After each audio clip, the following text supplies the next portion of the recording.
name is Julianne Meyer. I am the host, the person of the hour, so modest, of Own Your Wellness today.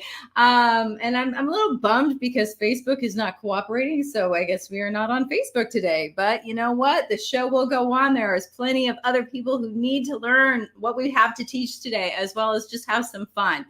So if you're not already aware, I am Julianne, and I used to work in addiction recovery. And I'm just going to jump right into the topic in case you hadn't guessed. And obviously, with addiction recovery, I'm referring to alcohol, drugs, even eating disorders, that sort of thing, behavioral type things. But here's the thing that I noticed that even it was rather fascinating working in that industry is that, you take away somebody's cell phone for 30 days and it's like the heart palpitations. They have literally physical withdrawals and the symptoms of an addiction to their phone. So it got me thinking about, addictions in general. And it doesn't have to be to drugs and alcohol for it to be something that is affecting your life. So I was thinking about sugar in particular. Oh my goodness. Okay, so sugar is my jam. It is the thing that it's hard for me to give up. And when I say that, I mean recreational sugar. I love my fruit, so I probably eat a little more than I should, but I'd much rather have too much fruit than too many candy bars. You know what I'm saying? So anyway, so let's talk about this. Let's talk about how do you even know if what you're dealing with is an addiction or if it's more, I don't know, just like a preference. And here's something that I always think is really funny is when somebody says, well, I could stop if I wanted to.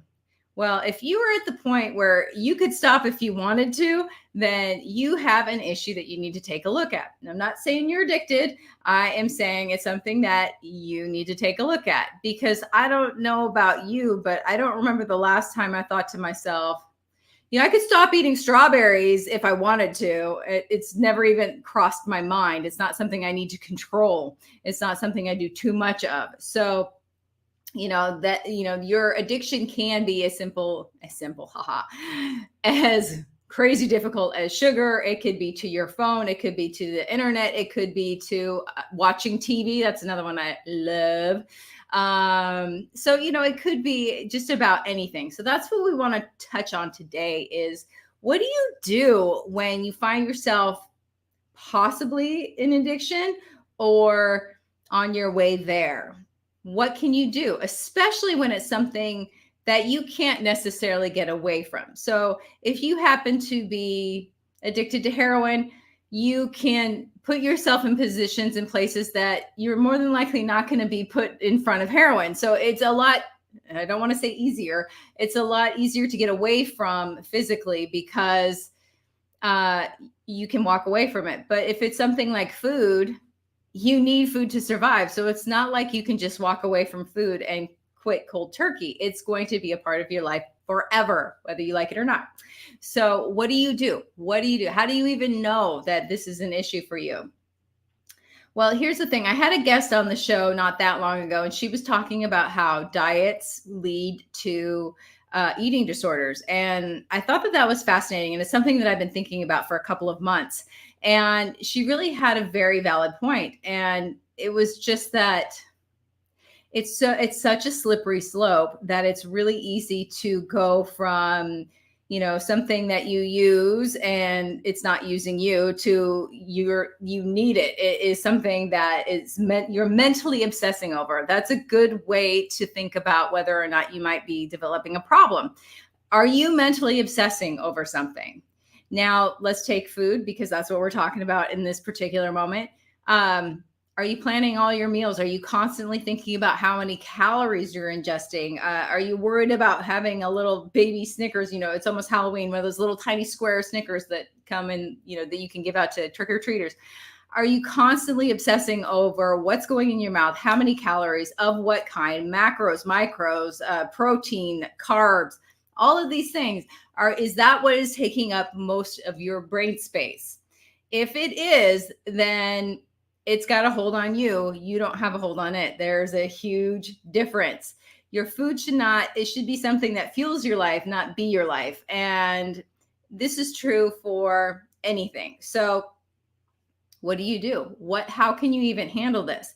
So there's some things. I'm going to use food as an example. And, if it happens to be TV, there's other things that you can do to limit yourself, but you'll get the idea by me using this example. So let's say you're trying to eat healthy, and whatever healthy means to you, because we're all on the spectrum somewhere. I mean, healthy to somebody who only eats McDonald's could be a home cooked meal once a week.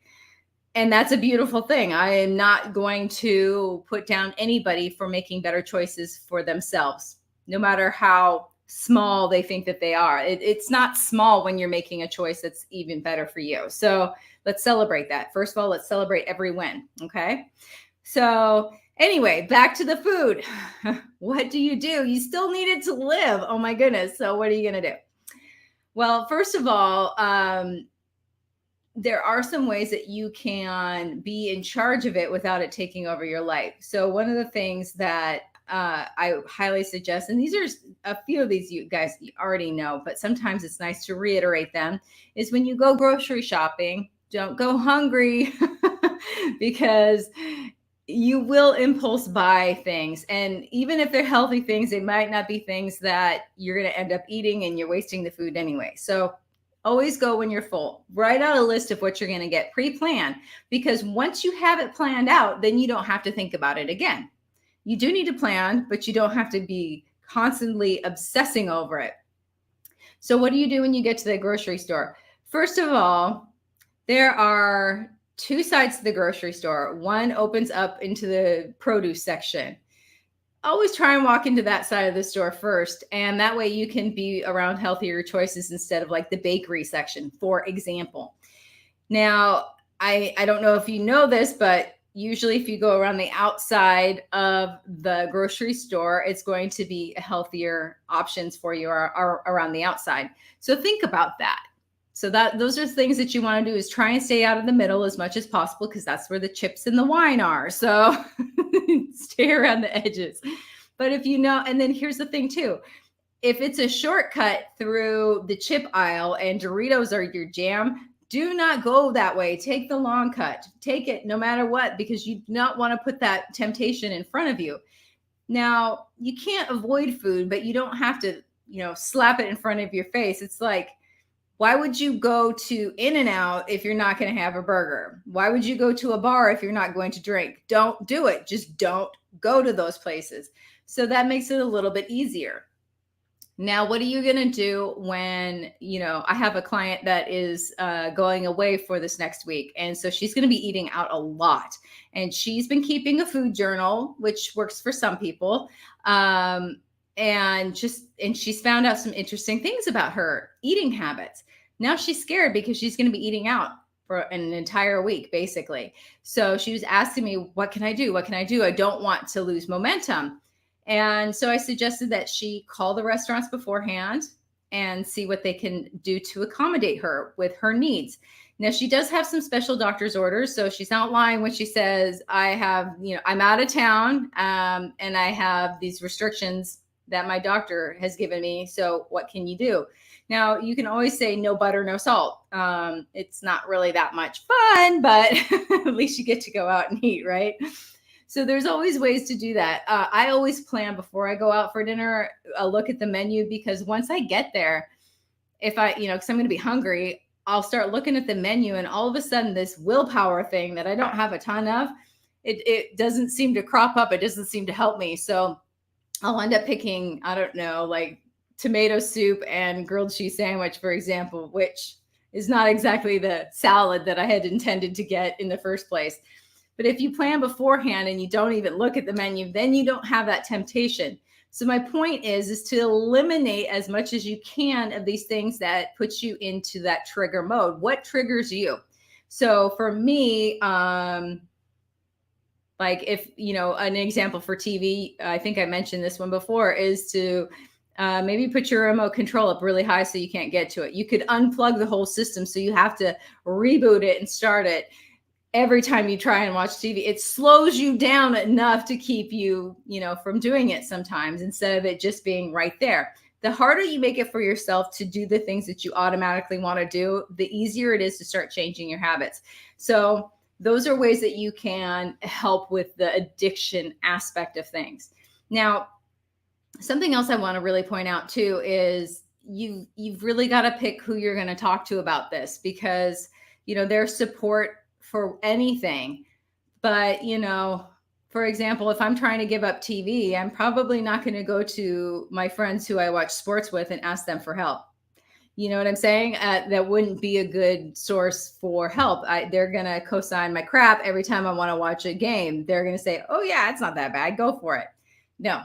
So you got to think about who you're going to have in your corner when you have these weak moments, because you can't do it alone. That's the thing. You can't do it alone. And anytime you have an addiction, you have to fill that mental space with something else. You have to fill your time with something else.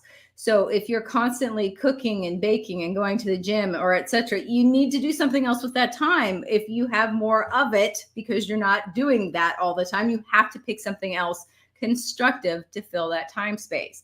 So I want you guys to think about who you can spend your time with, who you can call in a crunch to pump you back up, who's not going to let you slide back on your commitment to yourself, somebody that could be there for you. And also think about things that you can do in your moments of weakness. Write out a list of things. So that way, when you're in the moment and you can't think of anything to distract yourself, you go to your list and you pick something and you do it just to distract yourself. So I want you guys to think about things like in less of a black and white and more of a gray area. It doesn't have to look 100% one way. You pick and choose what's going to work for you and build upon that. So if distracting yourself doesn't work, then figure out who you're going to call. If calling somebody and they're not there, what are you going to do? You need to have a plan B, a plan C, a plan D, so that you don't give in to your temptations. Because in the beginning, it can be really difficult, especially if there is a physical addiction to it as well. So, and we could even just be addicted to the dopamine hit that we're getting from, say, playing video games. So you have to do a dopamine reset. But my point here is, and I want to make this one very, very, very, very clear, is that when you are going through withdrawals, I don't care if they're physical, mental, emotional, when you are going through them, it is going to be uncomfortable. You're going to have to sit in that a little bit, but just remember why you're doing it and know that it will pass. It does not last forever. But in order to get to the other side, you got to go through your growing pains. It's just really as simple as that. So I feel like I have been talking at you guys for a minute now. So we're going to introduce a new segment. I know, this is so fun. And it's called Tips and Tricks. And it's all about, just tips and tricks, ways to be healthy and different things that you can do. So without further ado.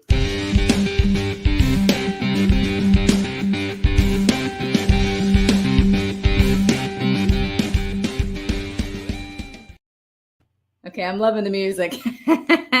Okay, so I am not promoting any particular product here, but I want to show you guys something.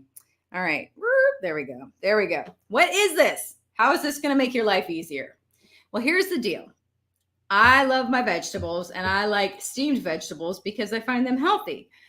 However, I do not want to steam them on the stove, and that has stopped me so many times from eating the vegetables that I want to eat. So what I discovered is microwaving those vegetables makes life so much easier. It is quicker, it is easier, it's a lot less messy, and it doesn't stink as bad. So what do you get? You get whatever kind you want, but let's see here. You get this little gadget I got mine from Amazon. So what is it? It's a little container, a little plastic container. Obviously, metal and glass would be better, but I wanted economical. And I didn't want to spend a ton of cash until I knew I was actually going to use it.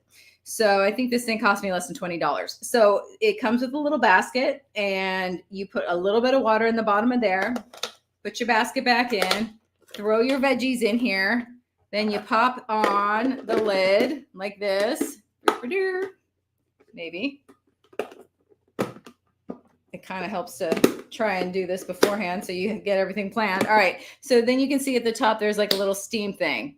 So you're going to cook your vegetables for like 2 minutes, 2 to 4 minutes. Now you could do one of those. It takes you 2 minutes to steam. And then you've got 2 to 3 servings of steamed vegetables. And they are not mushy and gushy. They are still a little bit crispy. So they still have a lot of flavor.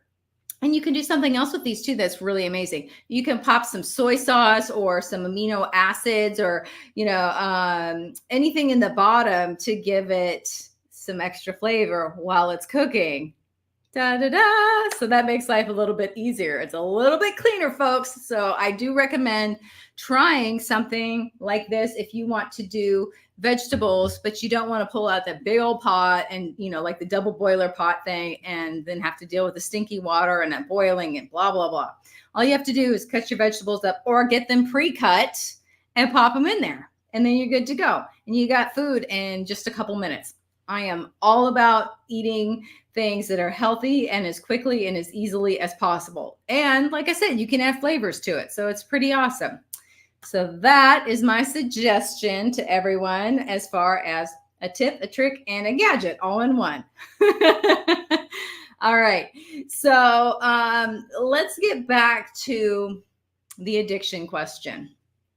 Now, obviously, there is so much to it, and you may require additional help. I'm not saying that that it's necessarily going to be easy, that you can do it all on your own, because sometimes you can, sometimes you can't. I know for me, my cell phone addiction is pretty fierce. So there's certain things that I do, like I keep it on silent. I won't go on it during certain times. I don't have access to apps on certain times. So I make it a lot more difficult for myself to get on my phone. Another thing too that you can do, because I hear a lot of people saying, I use it as my alarm. Well, there's plenty of alarms that you can get. I mean, most of us, actually, according to the demographics of the show, most of us had alarm clocks growing up, so we do know what those are. We can still use an alarm clock, people. And if you don't know what one is, look it up. I have this really cool one that lights up like the sun and it chirps birds. So it's pretty awesome. It wakes me up nicely and naturally. So those are always options for you. There's always a workaround when you have something that you're trying to change. And it just depends on how much effort you're willing to give it and how much help you're willing to ask for. And if you're willing to sit through that uncomfortable phase that I was talking about, because I don't care what your addiction is, you are going to be uncomfortable for a while, and that it just is what it is. But wouldn't it be great to be able to wake up and not require a cup of coffee? Choose one if you'd like, but not require one to wake up. Wouldn't it be great to not have to go outside? Because I live in a no smoking area. So to not have to go all the way outside of where I live and go out to the corner I don't smoke, but if I did, I would have to leave my complex area and go out onto the street and smoke. So, these are all things that people deal with, and it would be really nice to not have to do it, but you really do need to decide that it's important to you. And when the times get tough, because there's always going to be a moment when you don't really care. You don't care. You want what you want. And that's when you have to remember why you're doing it and say, not today. I'm not going to do it today. Tomorrow. Just put it off as long as you can. That's all. Just promise in addiction, or I'm sorry, in AA and NA, it's like, not today. It's just like, just for 24 hours, I'm going to stay clean and sober. And, just for 24 hours, I'm going to not eat cheese. For 24 hours, I'm not going to have ice cream. I mean, whatever it is for you, nothing should be ruling your life. It should always be an option. So if there's something in there in your life that you want to take care of and it not have a hold on you, then it's time to start looking at that and deciding how you're going to, move forward. Okay. So before we go to commercial, there was a question that I sort of posed on Facebook for all of you who follow me on Facebook. And it was something to the effect of, it was a meme, and it was it was just like 6 a.m., 2 eggs, 7 or like noon, kale and chicken salad. I mean, it was just basically healthy food. And then 11 p.m., 23 Oreos and a tub of ice cream. So if you're anything like me, that has been an experience that I have dealt with. And according to Facebook, a lot of you have too. So what do you do when it's like 11 p.m. and all of a sudden all your good intentions go flying out the window? What do you do? Well, there are a couple different things that are actually quite easy and quite surprising. Okay. So the first one is, if you are eating healthy all day long and you suddenly get starving, shall we say, at 11 p.m., you need to be eating more calories during the day. So I don't care if you're not hungry during the day, you need to be ingesting more calories during the day. Now, I'm not talking thousands more, I'm talking a couple hundred more. So try eating something else, a little snack, maybe a little later at night as well. Because I know there's this thing about like, don't eat after 6 p.m. and all that. But here's the deal. It's not going to make you fat if you eat a little bit later. Now, the downfall of eating later is you're digesting your food later, which means it might interrupt your sleep a little bit. That is not good. But if you are eating a healthy snack later, then, you're not eating something unhealthy, which is going to obviously not be so good for you, but you're not on this bad path. So you can just enjoy your little snack. A really good one that helped me is I would have a small bowl of oatmeal at night. And oh my God, it was like the devil's whatever, because I was having carbs and I was eating at night, and I was, and then, but here's the deal that you guys need to remember. First of all, what is better for you? 23 Oreos and a tub of ice cream, or a bowl of gluten-free oatmeal? You know what I'm saying? So cut yourself a little bit of freaking slack. Have a snack later at night if you need to. It's not going to kill you. It might actually be better, because then you're not going to be eating all this extra stuff that you wouldn't normally eat because you're full. Your blood sugar is stabilized, right? And, the whole carb thing too, it's like, still, what's better for you? Is it a bowl of oatmeal or 23 Oreos and a tub of ice cream? Now, ideally, it would be neither, but in reality, it's going to be one or the other. Then pick the oatmeal and cut yourself some slack and show yourself some grace. You know what I'm saying? Show yourself some grace. You deserve it. You've earned it. All right, people? Woo! All right. I think it is time for us to go to commercial, because I have been talking, and we've got sponsors we got to play. So for everybody who's watching us live, welcome. So glad that you're here. And we'll be back in just a minute.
Welcome to E360 TV, the live streaming and on-demand destination for influential voices and enlightened audiences.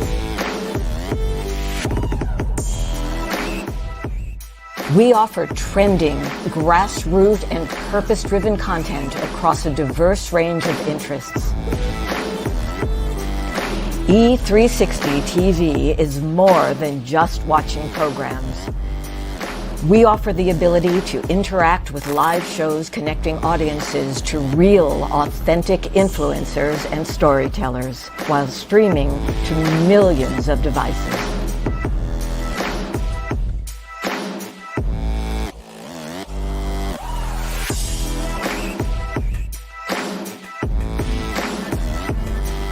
Real experiences. Raw conversation. One destination for it all. E360 TV. When drug or alcohol addiction take over, things begin to disappear. Your friends, your family, and eventually, you. Recommended by Dr. Phil, New Method Wellness can help get your life back with individualized treatment plans for dual diagnosis clients. New Method Wellness provides the most highly credentialed treatment in a safe and welcome environment. Call New Method Wellness for your free consultation and ask about our national accreditations. Together, we can put the pieces back together.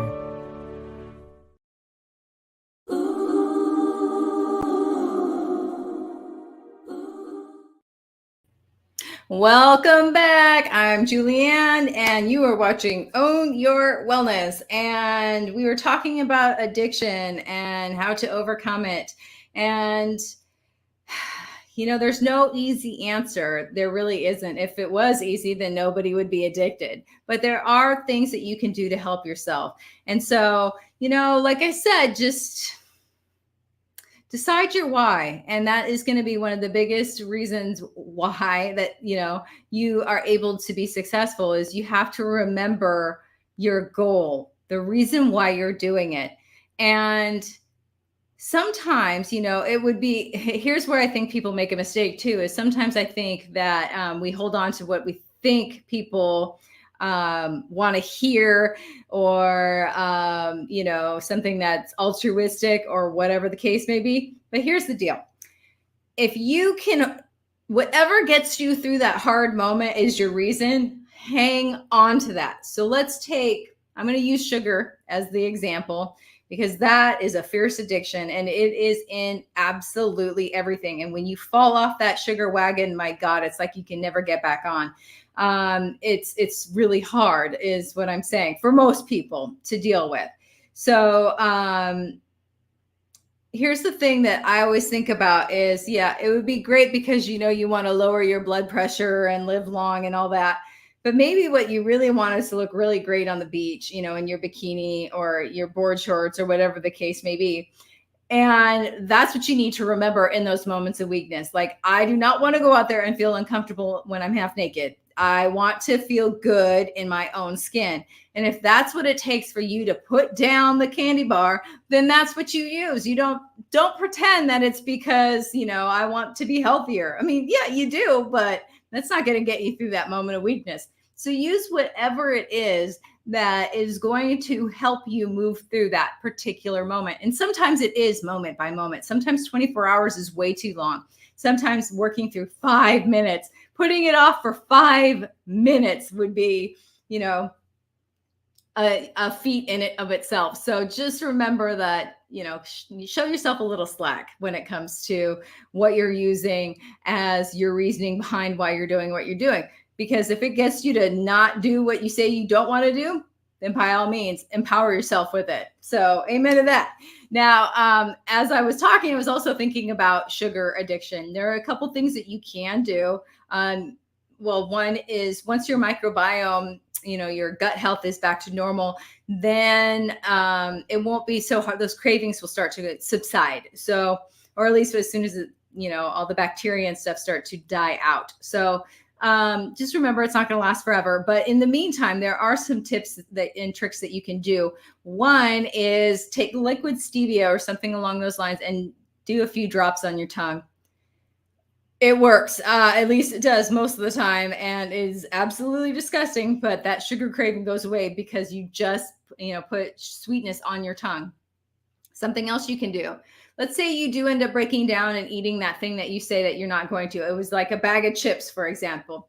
First of all, don't use that as an excuse to keep on choosing other things that you said you weren't going to eat. It's okay. You did it. You move on. You move forward. You make a better choice next time. But part of the reason why you still want to keep eating the way that you are is because there's still remnants of that on your tongue. So scrape your tongue. If you can scrape your tongue after you eat something unhealthy, then you get rid of the reminder on your taste buds, and it's easier to make healthier choices moving forward. So those are two really, really, really good tips for anything that you're trying to stop eating, in general. And then the other one too is, and this is good for anything, crowd it out. Crowd out whatever it is that you are trying to avoid. So, for example, let's say I really want a donut. Then I will have to eat 6 servings of vegetables and, 8 glasses of water. And then if I still want it, I can have it then. And if I did still want it, then I would eat it and enjoy it and not feel bad about it. But usually by the time you get to that, crowded out stage at the end, you don't want the thing that you wanted in the beginning. So it works 90% of the time. But like I said, that other 10% of the time, enjoy it. Enjoy what you're eating because you should. You did all the things and it just didn't work out that well for you that day. It's not going to be life-threatening for most people. So that's just a few little tips and tricks and things like that that I always like to recommend because, they help. They really do. So let's get on to the next segment. And, it's about question time. So you guys have all these questions for me. And if you do have more, you can reach out to me at ownyourwellness.net or also at Jules Ann Meyer on Instagram. I do go on those two quite a bit. So go ahead and put your questions there. But in the meantime,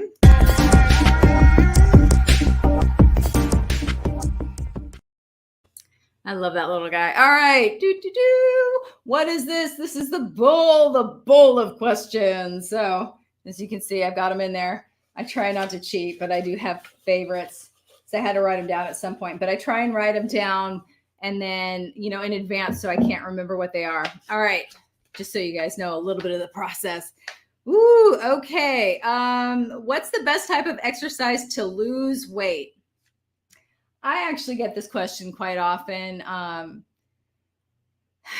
And I always find it funny because, when you answer the same thing over and over again, it gets kind of old. But here's the deal, people. The best kind of exercise to lose weight is the kind you're going to do.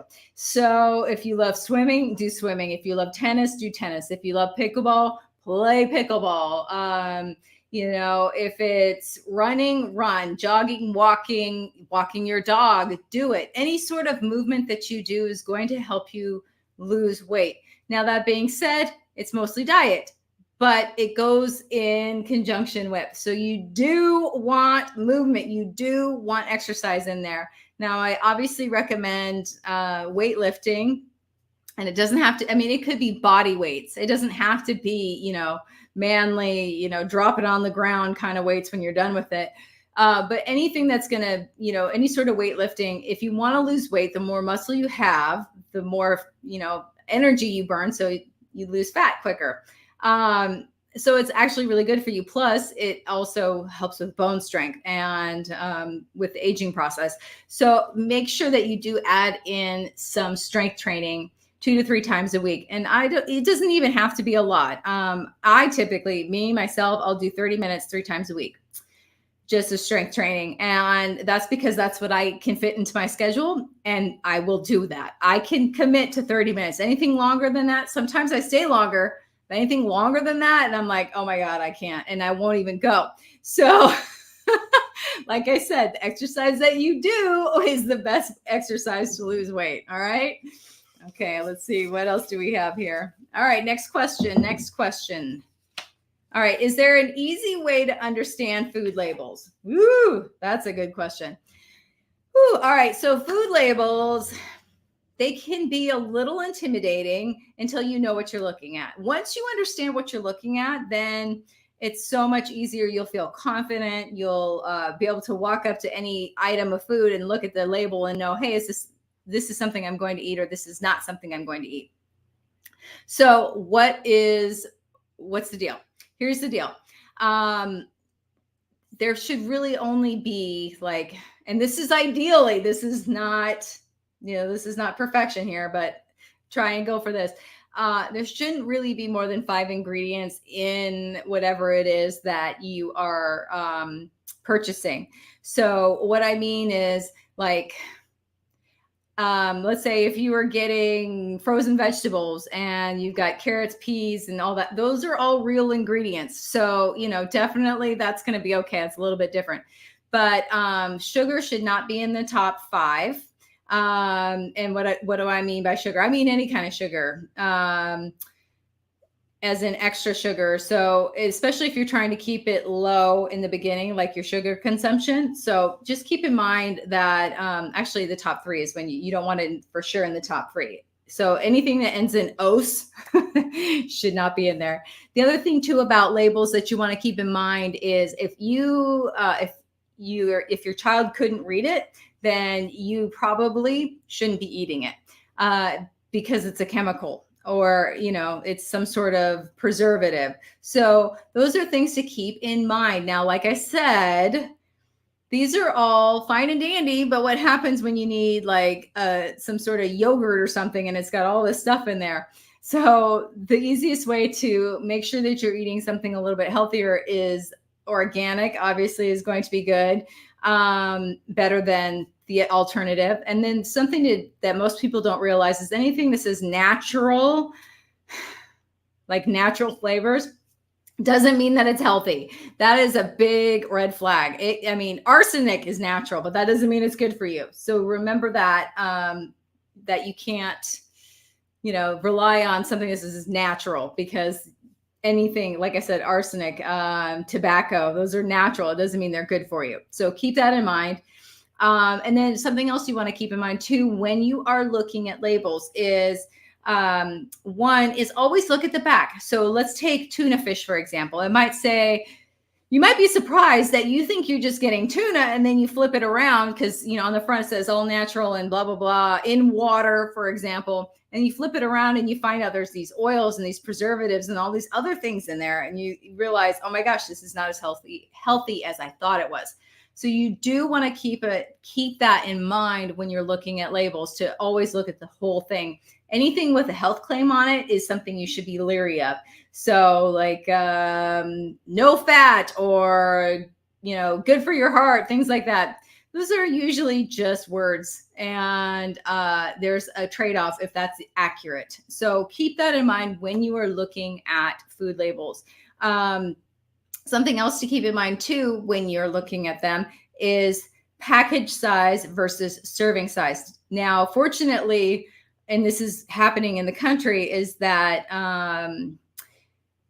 they are required to start putting like the actual size of what is in that package, because most people will eat an entire package thinking they're eating a serving size. And so it's like 3 times as many calories, 3 times as much sodium as they were expecting. So keep that in mind when you are looking at your labels. It should not be something that's intimidating. If you're not sure, then think about the more natural, the better. It's just really that simple, because there is no ingredient list on an apple. There's no ingredient list, on rice per se. It's just rice. So the easier it is, in the label, or the healthier it's going to be. So keep that in mind, and you can always add spices and things like that later. Excuse me. Got a little tickle in the throat. All right. So let's go on to another question, everyone. All right. I was trying to cheat. So here we go. What do we got here? We got another question. It is, is it possible to eat too much fruit, and how much fruit should I be eating daily? All right. Here's the deal. Fruit is not the devil. It is okay. It has fiber. It has so many amazing qualities and things. It is not recreational sugar. It is not. So it is okay. It's really hard to overdose on oranges. Now, I mean, I don't know anybody who sits down and eats like 6 or 8 oranges, maybe one, right? So I wouldn't worry too much about overdosing on the fruit consumption.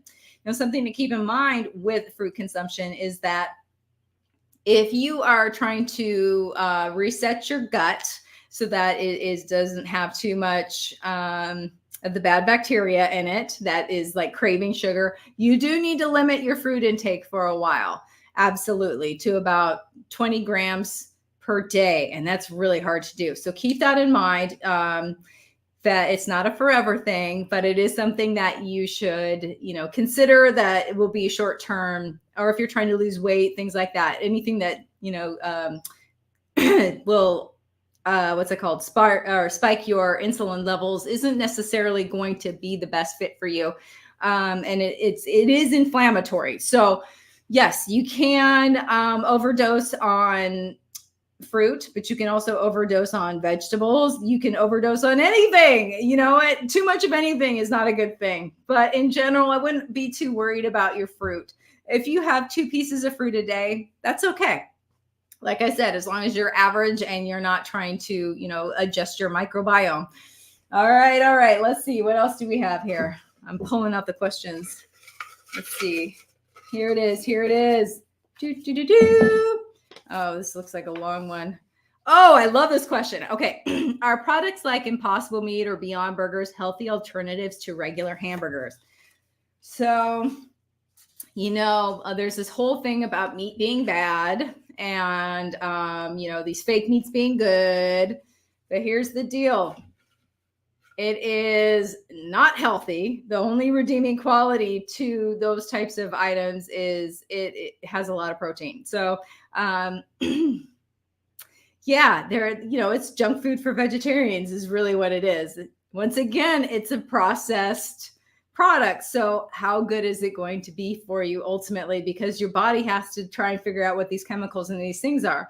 So no, it is not a healthy alternative to meat. In fact, if you are going to pick between the two, I would, and this is coming from a vegetarian, I would choose a grass-fed, free-range, organic meat from the butcher as opposed to an Impossible Burger.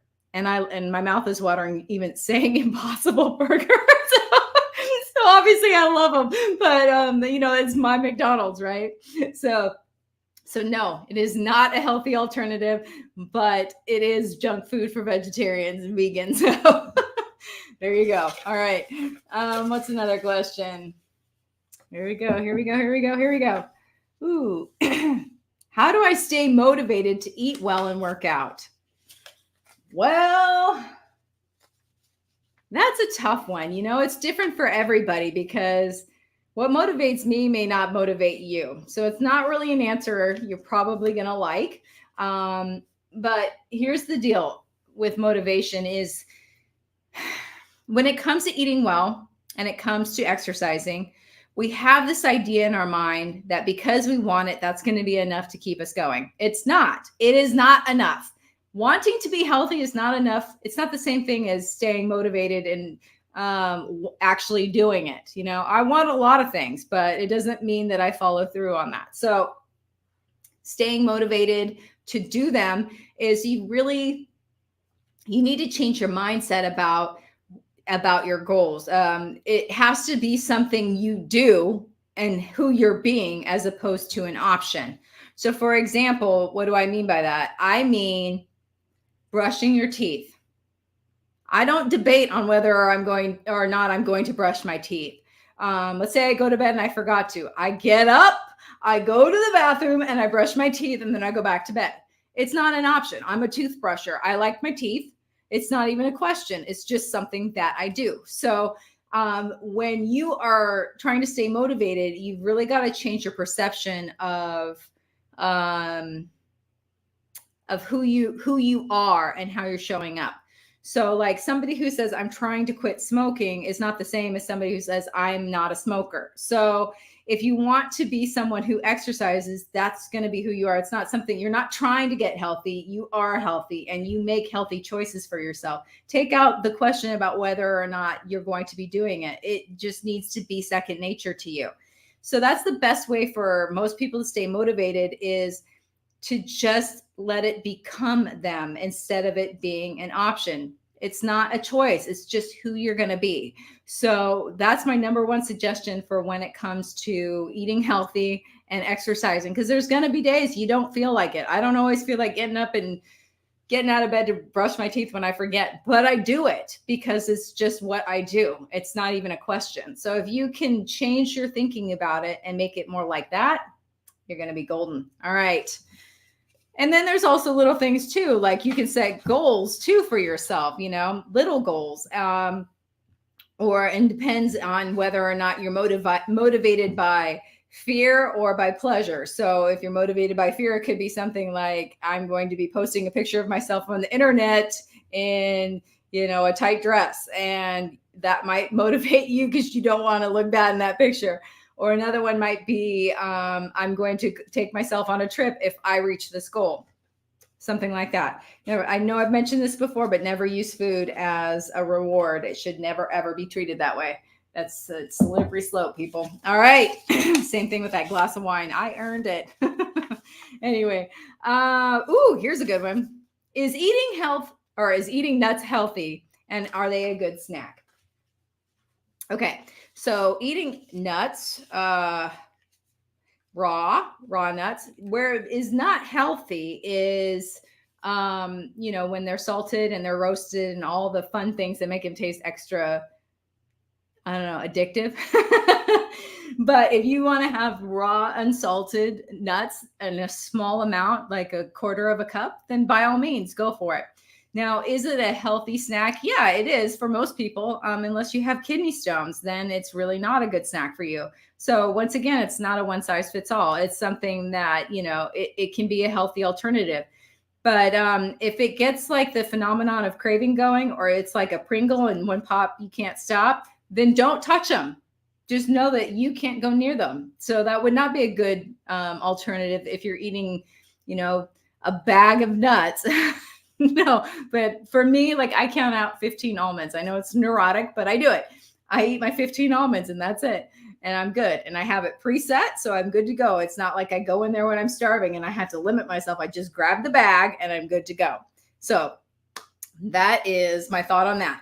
Now we are running a little low on time. I'm going to do, I don't know. Do we have time for one more? I think we have time for one more question. All right. I did not cheat, I swear. Okay. Is it best to work out first thing in the morning? Okay. I keep on hearing like, work out before you start your day and all this. Well, if that works for you, great, by all means. But once again, that does not work for everyone. Now, if you, the reason why you would want to do it in the morning is so that when your day gets busy at the end, you're not trying to fit it in and then putting it off. That's the main reason why you would want to work out in the morning as opposed to later in the day. But if you don't have time in the morning, or you're just not a morning person, then you should consider doing it later. It doesn't matter when, as long as you do it. Once again, it's the exercise that you do. So no, it is not necessarily the best time to work out in the morning. And there's been studies, in fact, that say, that, if you have any back issues, that's not the best time to work out. So keep that in mind. All right. What is up next? Oh, we got a new segment before we end the show. Are you ready? Are you ready?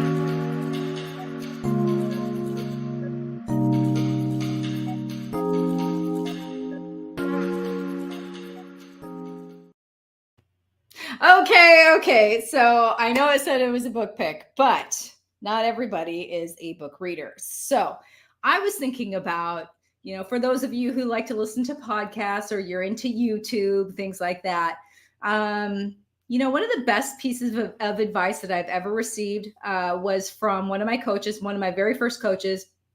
And he said to pick people that you admire and start listening to them and their messages, and ingest the positivity that they are putting out into the world. So when I first started, the only person I listened to was Les Brown. I was obsessed with him, and I actually got to see him live, which was amazing, on World's Greatest Motivators. So that was such a treasure and a treat. But there's people, like Jim Rohn, Bob Proctor. There's so many different people with good messages. So Ed Milet, Brené Brown. There's so many people. So instead of maybe, I don't know, watching TV, Netflix, some murder show, why don't you try listening to some positive message that's uplifting instead, or watching one of their videos on YouTube, because you will gain not only, it's like standing on the shoulders of giants. You don't have to figure it out all on your own. But if you want your life to be better, you've got to do something different. So instead of plopping down and watching another episode of, I don't know, Umbrella Academy, for example, I don't even know. I'm just throwing out a name that I could think of. Why don't you try watching one of these shows that's positive? There's so many documentaries. There's a Tony Robbins one on, I think it's Netflix. There's a Brené Brown one on, I think it's Netflix. There's all these options. But if you don't have that particular streaming service, then like I said, hit up YouTube. There are so many things available. Dr. Wayne Dyer, there's just so many people. If you guys want a list of who I listen to and who the people have been, recommended to me are, then I'd be happy to provide that for you. Just reach out to me. But yeah, these are things that you can do instead of reading books. You can listen. So make sure you turn your car into a university and start listening to positivity wherever you go. All right, everyone, we are almost at the end of the show, and I just want to let everyone know that I am going to Greece. Yes, I am going to Greece on Saturday. So next week, I will not be here. I will be back on Halloween. But I just want to say that when we do come back, Halloween week, as well as that Thursday, first weekend of November, we do have a guest that's going to be joining us. So it's not just going to be me. So definitely keep your eyes peeled for what's coming next, because you're going to be able to see all kinds of amazing things. Oh, Mikey's watching. Hi, Mikey. I'm so glad I looked before we closed up for the day. So glad he's doing so great, everyone. If you haven't met him, check him out. He's just an amazing guy. Anyway, I am out of time. It is time for me to go. It's time for me to go to Greece. I'm excited. Have a great week, everyone. And we'll see you again. Oh, we're doing reruns, so don't worry. We got stuff playing for you guys. But we'll see you again on Halloween. Have a good one.